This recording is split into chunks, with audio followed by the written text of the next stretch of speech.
Seventh social studies सामाजिक अध्ययन के इतिहास के आज के चैप्टर में हम डिस्कस करेंगे चैप्टर नंबर 7। स्क्रीन पर आप देख सकते हैं पार्ट 7 है क्षेत्रीय संस्कृतियों का निर्माण हमारे चैप्टर का नाम है। क्षेत्रीय संस्कृतियों का मतलब क्या होता है? क्षेत्रीय संस्कृति का मतलब होता है कि एक बड़े देश में, बड़े राष्ट्र में, बड़े उपमहाद्वीप में या बड़े भाग के एक विशेष राज्य में विभिन्न अलग-अलग स्थानों पर विभिन्न संस्कृतियों का विकास होना, जहाँ पर वो अलग-अलग देवी-देवताओं, अलग-अलग परंपराओं का पालन कर रहे हैं और उनका निर्माण हो रहा है। जैसे भारत में अलग-अलग संस्कृतियाँ हैं, अलग-अलग देवी-देवता हैं, अलग-अलग जगहों पर उनमें बहुत अंतर है, वही क्षेत्रीय संस्कृति है। चलिए शुरू कर लेते हैं इसको। लोगों का वर्णन करने का सबसे एक सामान्य तरीका है उनकी बोलचाल की भाषा से उन्हें परिभाषित करना। जैसे कि कई बार हम लोगों से मिलते हैं, तो ये जानना चाहते हैं कि भाई क्या बोली भाषा बोलते हैं, क्या इनका पहनावा है। तो इससे हम अनुमान लगाते हैं किस क्षेत्र के होंगे। तो इसी तरह से हम परिभाषित करते हैं।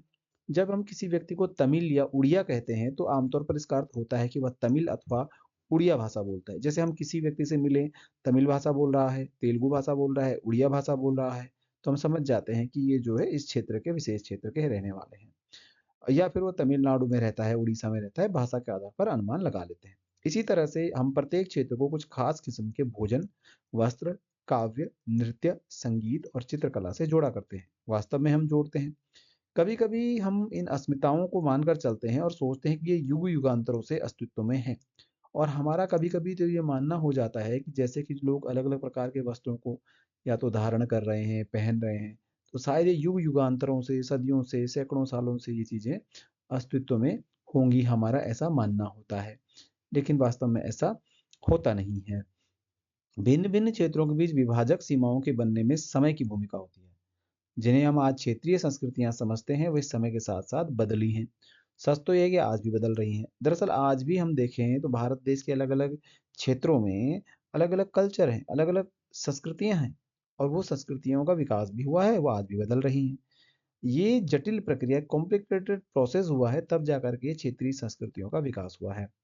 हुआ क्या है कि इस प्रक्रिया के तहत स्थानीय परंपरा और उपमहाद्वीप के अन्य भागों के विचारों के आदान-प्रदान ने एक दूसरे को संपन्न बनाया है। हुआ क्या है कि स्थानीय परंपराएं, लोकल टाइम पे जो ट्रेडिशंस होती हैं उनका और उपमहाद्वीप में अन्य क्षेत्रों में जो प्रक्रियाएं हो रही उनका जब मिलन हुआ, तो उसके फलस्वरूप फिर एक नई संस्कृति का विकास भारतीय उपमहाद्वीप में कई बार हुआ है। ऐसा हुआ है।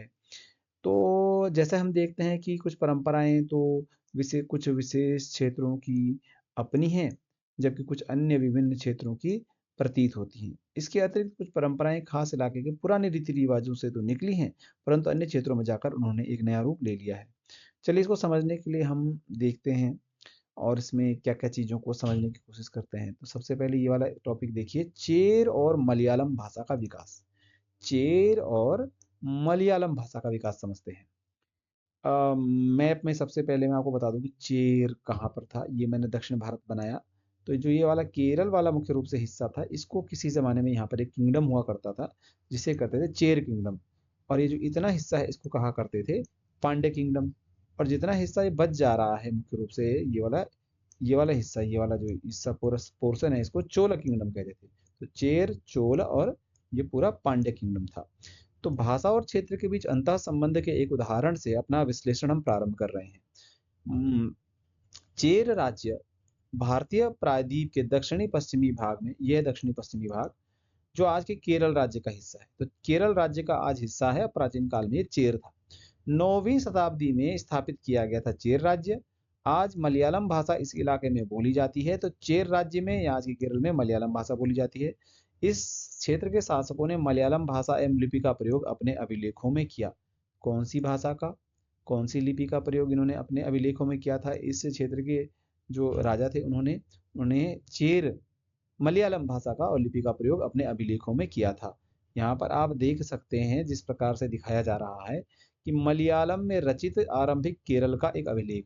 ये देखिए पूरी मलयालम भाषा लिखी गई है, लिपि भी वही है। तो मलयालम भाषा में लिखा गया एक लंबा अभिलेख है जिसके केरल के या चेर राज्य के शासकों ने जिस भाषा का प्रयोग किया, ठीक है? इस भाषा का प्रयोग उपमहाद्वीप के सरकारी अभिलेखों में किसी क्षेत्रीय भाषा के प्रयोग के सबसे पहले उदाहरणों में से एक है।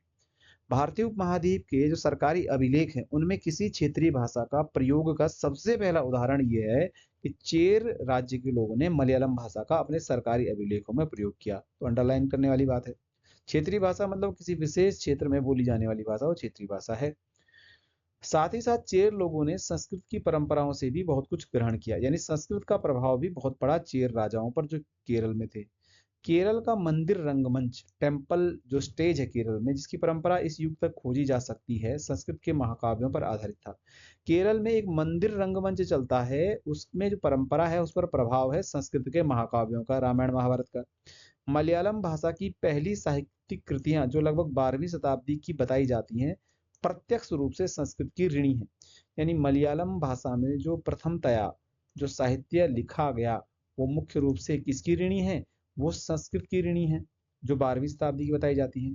यह रोचक तथ्य है कि 14वीं शताब्दी का एक ग्रंथ है लीला तिलकम, जो व्याकरण तथा काव्यशास्त्र विषयक है, मणिप्रावलम शैली में लिखा गया था। जो ग्रंथ 14वीं शताब्दी में लिखा गया लीला तिलकम व्याकरण तथा काव्यशास्त्र विषयक है, यानी इसका विषय क्या है, व्याकरण और काव्यशास्त्र, पोएट्री है। ये लिखा गया था मणि प्रवालम शैली में। मणि प्रवालम का अर्थ होता है हीरा और मूंगा, जो यहाँ दो भाषाओं संस्कृत तथा क्षेत्रीय भाषा के साथ साथ प्रयोग की ओर संकेत करता है। ठीक है, तो दो भाषाओं संस्कृत तथा क्षेत्रीय भाषा के प्रयोग को संकेत कर रहा है मणि प्रावलम शब्द। थोड़ा कठिन लग रहा होगा, लेकिन कुल मिलाकर के निचोड़ ये है कि प्राचीन समय में विभिन्न भाषाओं का विकास हुआ, उनमें लिखा जाना भी शुरू हुआ। जिसमें चेर राज्य में मलयालम भाषा बोली जाती थी, उसमें सरकारी लेख लिखे जाते थे। कल हम बहुत इंपॉर्टेंट टॉपिक के बारे में बात करेंगे आगे, वो है शासक और धार्मिक परंपराएं, जगन्नाथी संप्रदाय, जिसमें हम देखेंगे इस क्षेत्रीय संस्कृति का विकास किस प्रकार से होता है, जगन्नाथी संप्रदाय क्या होता है। कमेंट करके बताइएगा वीडियो कैसे लगा। वीडियो देखने के लिए आपका बहुत बहुत धन्यवाद। Thank you very much.